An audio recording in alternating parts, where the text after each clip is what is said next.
Since his opponent is a sword master, Henry plans to thicken his magic armor. The bandit revs up his aura and Henry prepares to fight. He casts multiple haste at the same time and charges forward. The bandit gets flustered about how Henry is quick. Henry slashes his sword, but the bandit blocks the attack with his aura. Henry deflects the blade and kills the horse first. The bandit gets mad and calls Henry ignorant. The bandit makes his aura bigger. Henry charges forward again, making his sword sharp with magic. Henry slashes again, and the bandit gets shocked that his aura is pierced. Henry hits the bandit's armor, and an explosion occurs. Henry gets thrown back. The bandit left one of his arms and escaped. Henry rips the sleeves and discovers a tattoo. It is a double snake, a symbol of the Viper Knights, a knightage that belongs to the Empire. Henry expected that the Imperial Army was behind these attacks. Albert must be also related to these. Excluding the royal imperial family, there are also the 6 great houses. A duke family, 2 marquis families, and 3 counts participate in managing the state affairs. Then there was Henry as the Grand Duke, while Albert is the head of the Crimson family, 1 marquis of the great houses.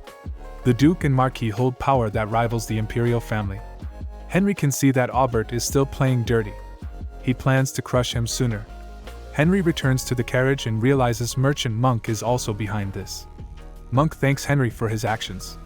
Just then, Henry asks who Monk is. Monk tries to act scared while thinking that he has been caught. Henry punches him because he is pissed off seeing innocent mercenaries die because of these people. The mercenaries later check the supplies and see that they are not the proper amount. They are meant to be killed in the first place. Albert's group really meant to destroy those who are in exile. Hegler wonders what is happening and Henry points out that the merchant and bandits colluded to kill them. Nevertheless, they should still head to Salgera because there are exiles who are in need of supplies. While camping, Billy gets mad at Monk because his mercenary group members were killed. Hegler wonders why they are not stopping him. Henry tells him to leave Billy. After Monk has been beaten up, Hegler wonders what to do with him. Henry orders him to lock Monk in the carriage. The group continues traveling towards Salgera.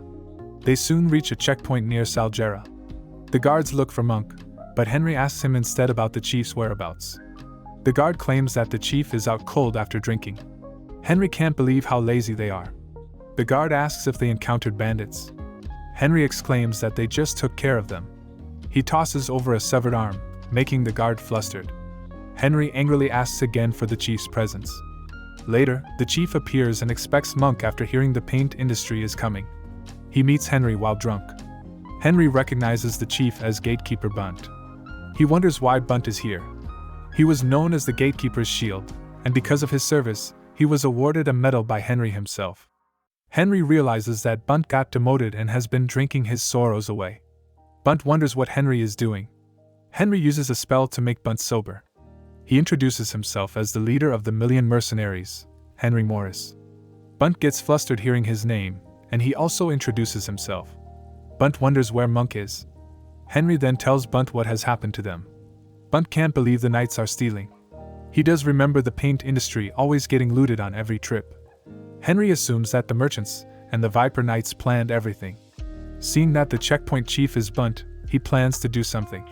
Henry wants to hand over the people they captured because a hired mercenary like him is untrustworthy, and someone like Bunt is different.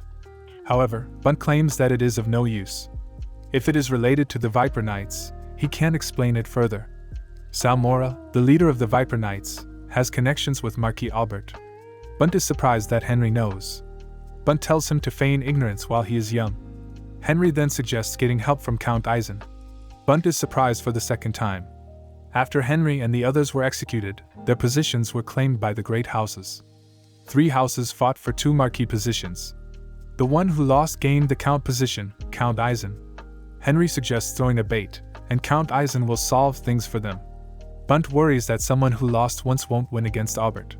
Henry tells Bunt not to worry and that they just need to look for a safe way to report to the palace. Henry suggests doing what they can. Bunt lightens up and agrees. Henry knows Bunt is an uptight person. Bunt wonders how Henry knew him. Henry makes up a reason why he only heard of Bunt as a great knight. Henry then asks for permission to enter Salgera, and Bunt agrees to let them in. The group passes by the checkpoint, and they can now see the exiled village. They use a hammer to alert the villagers. Henry wonders how his people are doing. A wooden plank moves on the ground. A guard lifts it, and people come out of it. Henry can see them tattered and wonders what happened to the original number. Helga wonders why they are disciplined. Henry wonders how Monk has abused his power. Henry tells the guard to report back. Henry looks at the small number of supplies and decides to get rid of Monk's employees. He orders Hegler to tie them up and throw them in the snow. Hegler immediately takes on the task. Henry then confronts the exiles and introduces himself. The usual reaction comes again. He claims that the person they are thinking of is his magic teacher. Hegler and everyone else are surprised. He further claims that he arrived at Salgera to fulfill the will of his teacher. He apologizes for being late. The others cry, and the eldest wants to know if he really is the Grand Duke's disciple. Henry holds his hands and apologizes again for being late. Henry then uses a spell cast on the ground to stop the snow. He also created a barrier on top of the magic circle. He then uses one more spell to erect a grand mansion. Henry then asks if there is a nearby lake or river. The elder confirms that there is a frozen lake nearby. Henry claims they need water to drink. They later arrive at the frozen lake. Henry then stomps on the frozen lake with magic, but it won't budge. It is really frozen with ice spirit magic. He then casts a fire spell, Firestone. He flies and casts haste on the Firestone. He throws the Firestone into the frozen lake, and it manages to crack the ice. Henry checks the water by dipping his arm into it. His arm suddenly trembled. He remembers putting the Illyrigan egg in his left arm. The egg is reacting to the water. Last night, the bandits' captain hurried to report everything to Salmora. He is closing near the Imperial Army's base. Henry then plans to dive into the water. He uses waterproofing and breathing magic. He goes inside the lake and discovers that it is deeper than he thought. He uses a light spell and steps on the ground. His left forearm suddenly reacted strongly. The Illyrigan egg starts absorbing the water. Seeing that his mana is being sucked, he needs to remove the egg from his forearm. It suddenly explodes and drops to the ground.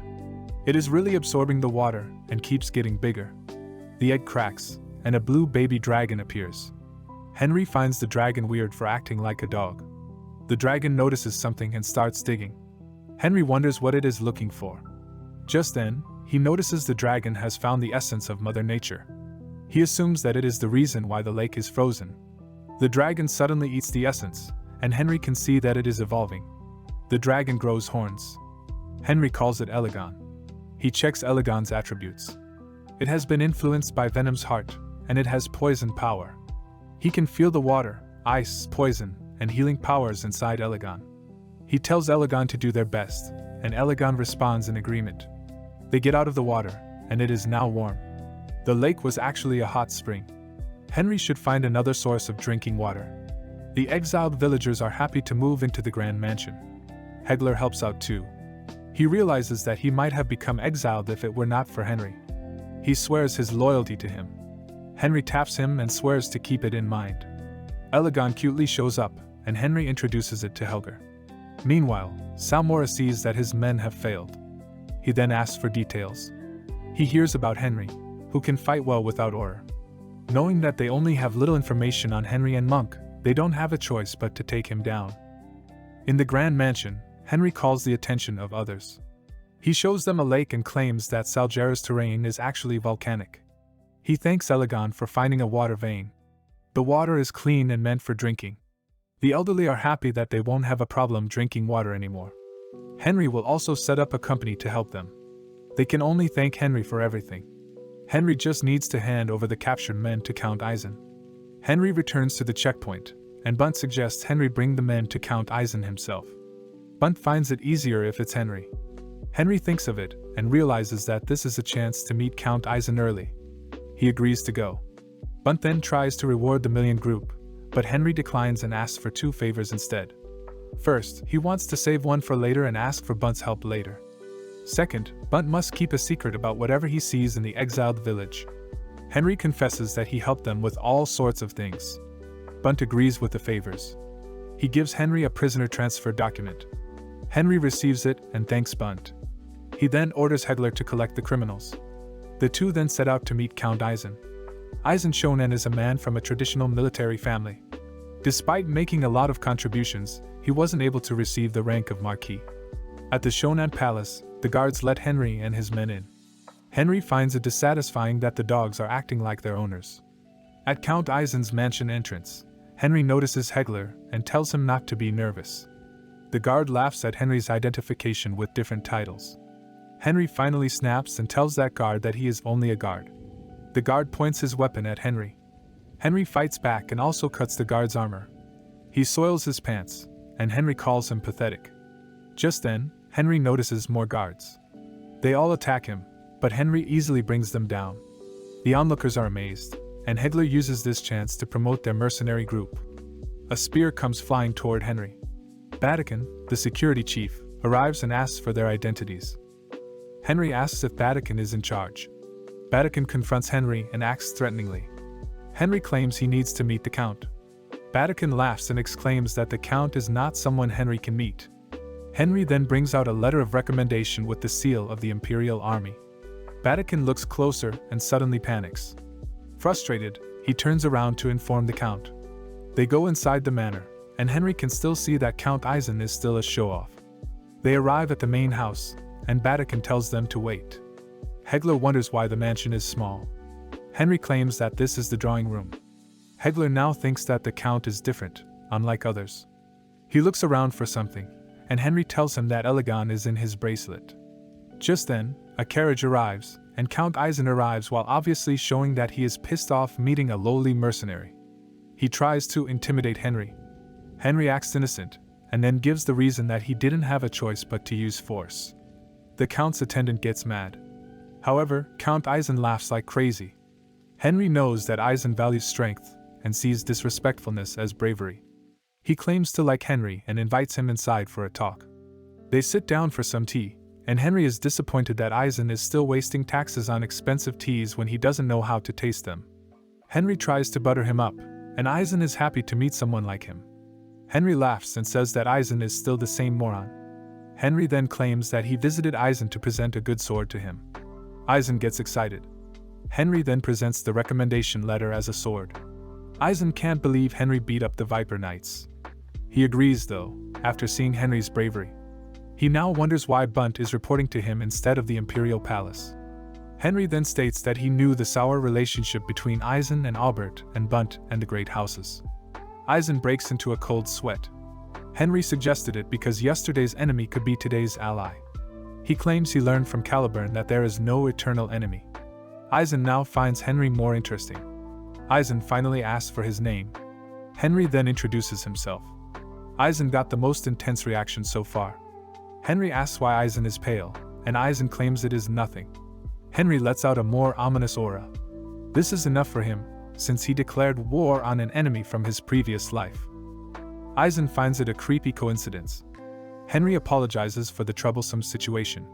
Eisen then asks why Henry is offering this. Henry notices how Eisen suddenly becomes sharp.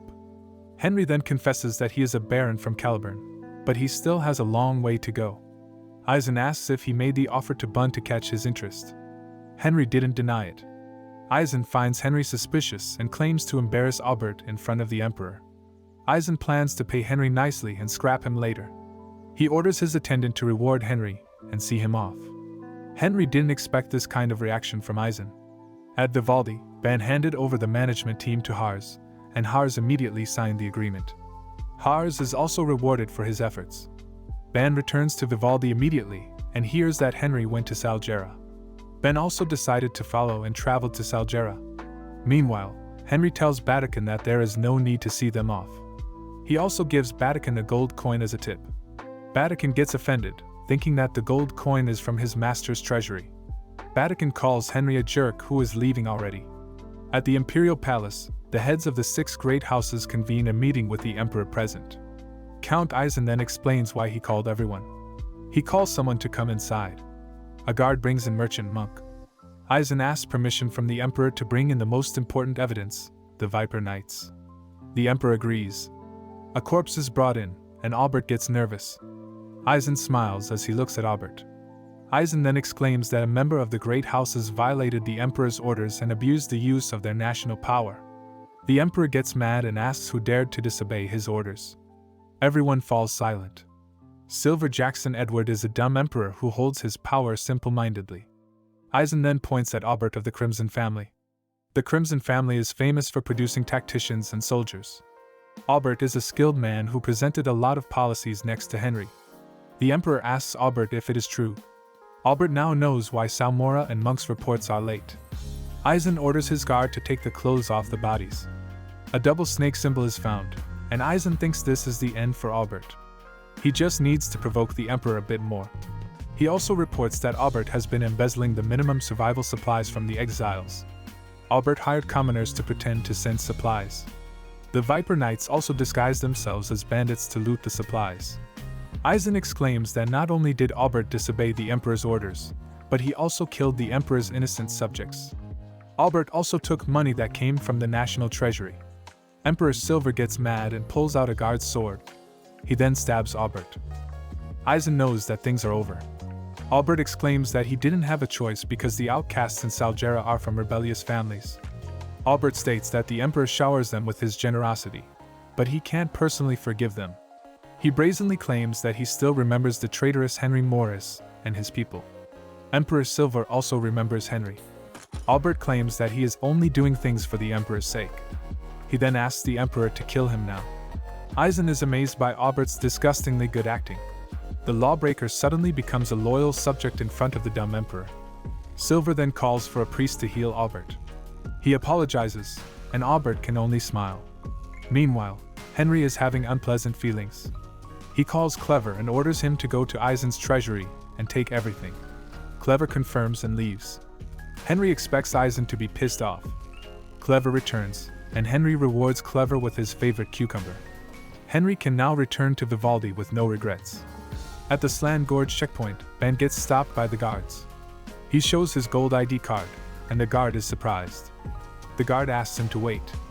Bunt appears and sees a familiar face. The two had a wholesome reunion. Ben then mentions the mercenary group with the paint industry. Bunt asks if it is Henry, and Ben reintroduces himself as the second in command of Henry's mercenary group. Bunt can't believe Henry is actually leading the group. He invites Ben inside to talk more, along with alcohol. The continent is unified, but the army is still needed. The Empire began educating the workforce through various academies. Thanks to that, the Empire entered a golden age of endless power, and talented people kept pouring out every year. It is not how you use the weapon, it is how you use your aura. Conir, the Viper Knights' 3rd unit leader, is given the mission to go to Salgera. Salmora claims that this is a top-secret mission. He orders Conir to wipe out everything and everyone in Salgera, including the checkpoint and entrances. Conir soon arrives at Slan Gorge, and he brings out his aura alongside his men. They all move out to kill everyone.